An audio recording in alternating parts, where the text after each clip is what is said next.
நிஷ்டைக்கு போகும். இந்த நிஷ்டைன்றது முக்கியமாக தெரிஞ்சுக்கணும். ஒரு மனுஷன் வந்து 4 நிலையில தான் வாழ்ந்துட்டு இருப்பான். அதாவது முதல் நிலை என்னன்னா விழிப்பு, கற்பனை, உறக்கம், கனவு. இந்த 4 நிலையில தான் மனுஷன் வாழ்ந்துட்டு இருப்பான். 4 ஸ்டேஜ் தான் மனுஷன் வாழ்ந்துட்டு இருப்பான். அதாவது இந்த நிஷ்டை பண்ணும்போது நீங்கள் நாளும் அற்ற நிலையில் செய்யணும். அதாவது அந்த டைமில் விழிப்புன்றது என்ன நடக்குது, ஏது நடக்குது அப்படி பார்க்கறது, அது விழிப்பு நிலை. ஆக்டிவிட்டி பண்ணுறீங்கள, அது செயல் எல்லாம் பண்ணுறதும் விழிப்பு நிலை. அதே மாதிரி கற்பனை, அது உட்காந்தே இருப்பீங்க. இப்போ நான் சொன்ன மாதிரி சாயந்தரம் ரிலாக்ஸாக உட்காடுறீங்கன்னா அப்படியே உங்களுக்குள்ள ஒரு கற்பனை ஓடிக்கிட்டே இருக்கும். நம்ம ட்ராவல் பண்ணும்போது அப்படி தான் ஏதோ நினச்சி கற்பனை போயிட்டே இருக்கும். இது கற்பனை நிலை. உறங்கும் போது கனவு வரும். அந்த கனவு நிலை தான் இந்த கனவு நிலை. இந்த உறக்க நிலைன்றது உங்களுக்கு நடுநிலையில் தான் இந்த உறக்க நிலை வரும். அது கனவற்ற நிலை, ஆழ்ந்த உறக்கம். அந்த நிலையை வந்து ராத்திரியில் உங்களுக்கு அனுபவிப்பீங்க. இந்த யோக நிஷ்டைன்றது நாளும் அற்ற நிலை தான். அதாவது யோகம் பண்ணுறீங்கன்னா இல்லை நிஷ்டையில் இருக்கீங்கன்னா உங்களுக்கு கனவும் இருக்கக்கூடாது, கற்பனையாக இருக்கக்கூடாது, அது மாதிரி விழிப்பு நடக்கிறதும் பார்த்துட்டு இருக்கக்கூடாது, அதை தூங்கவும் கூடாது. ஆனால் இது நிஷ்டை பண்ணால் கண்டிப்பாக தக்க தூக்கம் வந்துடும். வந்து பார்த்துக்கிட்டு எது பண்ணாலும் கொஞ்சம் நேரம் 5 நிமிஷம் பண்ணாலே டக்குன்னு தூக்கம் வந்துடும். நீ பழக பழக பழக அதுக்கப்புறம் நார்மலாக ஆகிடும். எவ்வளோ நேரம் பண்ண முடியும். அதனால் வந்து இது ரொம்ப எளிய பயிற்சி.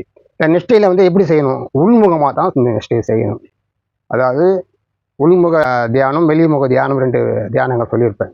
உங்களுக்கு வீடியோவில் இருக்குது, நீங்கள் ஃபுல்லாக போய் பார்த்துக்கங்க. அந்த உள்முகமாக தான் இந்த நிஷ்டையை செய்யணும். அது முத்திரை இருக்குது. அதாவது பேர் சாம்பி முத்திரா, கேசரி முத்திரா, 2 விதம் முத்திரைகள் இருக்குது. இன்னும் ஹை லெவல் பார்த்தீங்கன்னா நிஷ்டையில் பல நிஷ்டை இருக்குது. அதாவது நான் சொன்ன மாதிரி விஷ்ணு நிஷ்டை சொல்லுவாங்க சித்தர்கள். அதுதான் ஸ்ரீரங்க நிஷ்டை, அப்புறம் மகேஸ்வர நிஷ்டை, சதாசிவ நிஷ்டை, பிரம்ம நிஷ்டை அப்படின்னு நிஷ்டைகள் இந்த வகைகள் இருக்குது. அங்கங்கே நிலம் ஏற்றுறது, அந்த உள்ளுக்குள்ளே போய் நிலம் ஏற்றி அந்த நிஷ்டையில் இருக்கிறது, அதாவது உள்முகமாக இருக்கிறது. இது ரொம்ப எளிமையாக இருக்கும். அதனால் வந்து ஸ்ரீரங்க நிஷ்டைன்னா உங்களுக்கு வந்து அது தெரிஞ்சுக்கணுன்னா கண்டிப்பாக வந்து நீங்கள் கான்டாக்ட் பண்ணுங்கள், வாட்ஸ்அப்பில் மெசேஜ் பண்ணுங்கள். உங்களுக்கு நேரடியாக கிளாஸ் எடுப்பேன். அதேமாதிரி வந்து பிரம்மா நிஷ்டை, அதுவும் உங்களுக்கு கிளாஸ் ரொம்ப எளிய பயிற்சிகள் இருக்குது. ஏன்னா இது நிறைய உங்களுக்கு சொல்லிவிடுவேன். சொல்லிட்டா தப்பாக செய்வாங்க, தப்பாக செஞ்சு பலன் கிடைக்கலையே, அப்போ ஒரு போலியான குரு அப்படின்ற மாதிரி என்ன தத்துவாங்க. அது மாதிரி நீங்கள் செஞ்சீங்கன்னா 5 நாளில் உங்களுக்கு ரிசல்ட் கிடைக்கும். அதாவது முகம் ஜெயிஸாக இருக்கும், அறிவு கூர்மையாக இருக்கீங்க, டென்ஷன், கோபம், கவலை இதெல்லாம் எதுவுமே இருக்காது. இதுக்கு நான் ப்ராமிஸ் பண்ணுறேன். அதனால் நீங்கள் மாறுவங்க. அதெல்லாம் கண்டிப்பாக மாற்றங்கள் வரும். ஒரு 5 நாள்லேயே மாற்றங்கள் அனுபவிப்பீங்க. இப்போ உதாரணம் சொன்னால் உங்களை வந்து ஒரு ஃபோட்டோ எடுத்து வச்சுக்கிங்க.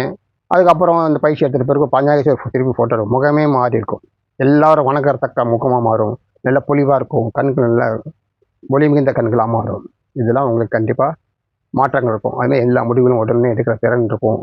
எல்லா பொசிஷனும் நீங்கள் பெரிய ஆளாக இருப்பீங்க. வியாபாரம்னாலும் சரி, இல்லை ஆஃபீஸ் லெவல்லாம் சரி, எந்த லெவலில் ஸ்போர்ட்ஸ்லையும் எதில் இருந்தாலும் நீங்கள் நம்பர் 1 இருப்பீங்க. இதுதான். அதனால தான் இந்த பதிவில் வந்து சில ரகசியங்களை கூட ஓப்பனாக சொல்கிறேன். ஏன்னா குரு மூலியமாக நேரடியாக தான் இந்த விஷயங்களை கற்றுக்கணும். இருந்தாலும் உங்களுக்கு சொல்கிறேன்னா சரி, நேரடியாக பார்க்கறதுக்கு கொஞ்சம் கஷ்டமாக இருக்கும். அதுக்காக தான் ஆன்லைனில் கிளாஸ் எடுப்பேன். இதில் முக்கியமான விஷயம் என்னென்னா இந்த ஸ்ரீரங்க யோகம், அதாவது ஸ்ரீரங்க நிஷ்டை, இது எப்படி செய்யணும் அப்படின்னு பார்க்க பெருமாள் பார்த்துட்டு இருக்காருப்பா, ஸ்ட்ரைட்டாக பார்த்துட்டு இருப்பார். அதாவது காலை நேராக காலை வச்சு அந்த ஒரு கால் மேலே காலை போட்டுக்கிட்டு தலையை வந்து கையை தூக்கி தலையை மேலே தலைமை வச்சுக்கிட்டு அந்த மாதிரி தான் படுத்துருப்பார். புத்தரும் அப்படி தான், நீங்களும் அது மாதிரி தான் நேரடி ஸ்ட்ரைட்டாக படுத்துக்கிட்டு செய்யணும். கொஞ்ச நேரம் பண்ணிகிட்டே செய்யுது கொஞ்சம் ஏதோ கஷ்டமாக இருக்கா அப்படின்னு மாற்றியும் படுக்கலாம். அதாவது ஃபுல்லாக நல்லா படுத்துக்கிட்டு சாந்தி ஆசனம் சொல்கிறாங்கல்ல, இதான் சில அம்மன்லாம் சில கோயிலில் அம்மன் படுத்துட்டு இருப்பாங்க. அதுவும் அந்த நிஷ்டை செய்யறதுக்கான இந்த சாந்தி ஆசனம், அதில் கொஞ்சம் நேரம் படுக்கணும். ஆனால் வந்து இதில் வந்து அதிக நேரம் செய்யக்கூடாது. ஆனால் வந்து ஒரு சைடாக படுத்து செய்கிறீங்க பாருங்கள், வலது பக்கம் இல்லை இடது பக்கம், இதுதான் செய்யணும். ஆனால் இப்படி வந்து மாற்றியும் படுத்து செய்யலாம். அது மாதிரி ஸ்ட்ரைட்டாக படுத்துக்கிட்டு அதேமாதிரி உடம்புலாம் கை காலெலாம் ரொம்ப ஸ்ட்ரைட்டாக இருக்கணும். அது மாதிரி வச்சு படுத்துக்கிட்டு அந்த நிஷ்டையிலே இருக்கணும். ஒன்று வந்து சாம்பல் இருக்கணும், இல்லை கேசரியில் இருக்கணும். அது மாதிரி செய்யணும். செய்யும்போது உங்களுக்கு ரொம்ப பலன்களும் அதிகமாக இருக்கும். அது மாதிரி அடுத்த உடனே கொஞ்ச நேரம் செஞ்சுருப்பீங்க, டக்குன்னு தூங்கிடுவீங்க. அப்படியே கண்ணு முடிச்சா வெடிஞ்சு போயிருக்கும். அந்த அளவுக்கு நடுவில் கனவுன்றதே இருக்காது. அதனால் இது வாழ்க்கையில் ரொம்ப யூஸ்ஃபுல்லாக இருக்கும். நிறையா பேர் தூக்கம் இல்லாத அவதிப்படுறீங்க. இதுக்கெல்லாம் நல்ல ஒரு விஷயமா இருக்கும். சில பேர் தூக்க மாத்திரம் சாப்பிட்றவங்க நிறைய பேர் இருக்காங்க வயசானத்தில். அதனால் அவங்களும் இதெல்லாம் பண்ணாங்கன்னா தூக்க மாத்திரம் தேவையே கிடையாது, உடனே தூங்குவாங்க. ஏன்னா இதில் ஒரு விஷயம், சூட்சமான விஷயம் ஒன்று இருக்குது. என்னென்னா, தூக்கத்தை வர்றதுக்கு நமக்கு உடம்புல ஆல்ரெடி ஆல்கஹால் இருக்குது. அதிகமாக அதுக்காக தான் என்ன பண்ணுவாங்க, சில பேர் குடிக்கிறாங்களே, ஆல்கஹால் லெவல் உடம்புல ஏறிடும். அது மாதிரி இதில் பார்த்தீங்கன்னா, தூங்கும்போது உங்களுக்கு பார்த்தீங்கன்னா ஆல்கஹால் லெவல் கொஞ்சம் அதிகமாக சுரக்கும் தானாகவே. அப்போது தூக்கம் வரும். ஒன்றும் முக்கியமாக சில சூட்சமாக சொல்கிற போது அந்த டைமில் அமிர்த நீர் சுரக்கும். அந்த அமிர்த நீர் அதனுடைய போதையை எந்த போதைக்கு ஈக்குவல் கிடையாது. அந்த அமிர்தம் சுரக்கும் போது அப்படி ஒரு போதை உங்களுக்கு தூங்க வச்சிடும். இந்த தூக்கத்துக்கு ஆல்கஹால் தான் ரொம்ப முக்கியம். அதே மாதிரி இந்த அமிர்த நீரும் ரொம்பவும் முக்கியமாக, அந்த அமிர்தம் சுரந்த உடனே அடுத்த செகண்ட் தூக்கம் நடுவில் எந்திரிக்கவே மாட்டீங்க. அந்த அளவுக்கு ஆழ்ந்த தூக்கத்துக்கு போய்ட்டு அப்போ பார்த்தா உங்கள் மூளை ஃப்ரெஷ்ஷாக இருக்கும், உடம்பு ஆரோக்கியமாக இருக்கும். நல்ல தூக்கம் இருந்தாலே உடம்பு ரொம்ப ஆரோக்கியமாக இருக்கும். எல்லா நோய்களுக்காக தூக்கமின்மை தான் முக்கியமாக இருக்குது. ஏன்னா மனக்குழப்பங்கள் பரிசு நடந்தது போனதெல்லாம் நினச்சிருக்காங்க. அதனால் கண்டிப்பாக செஞ்சு பாருங்கள், கண்டிப்பாக அது பலன் அடைவீங்க. இப்போ நான் இது மாதிரி நீங்கள் இடம் அரேஞ்ச் பண்ணிவிட்டு இந்த மாதிரி இரு ஆட்கள் மேலே இருந்தாங்கன்னா அந்த ஊருக்கே கண்டிப்பாக வகுப்பு எடுப்பேன்.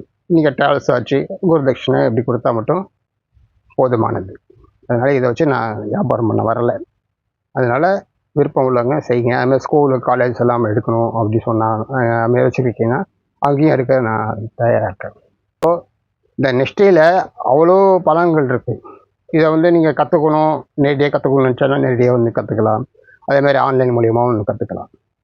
முக்கியமான விஷயம் என்னென்னா, இந்த சந்திரக்கலைன்னு சொன்னேன்ல, சந்திரக்கலை ஓடும்போது உங்களுக்கு ரொம்ப நல்லாயிருக்கும். அதனால் மேக்ஸிமம் பார்த்திங்கன்னா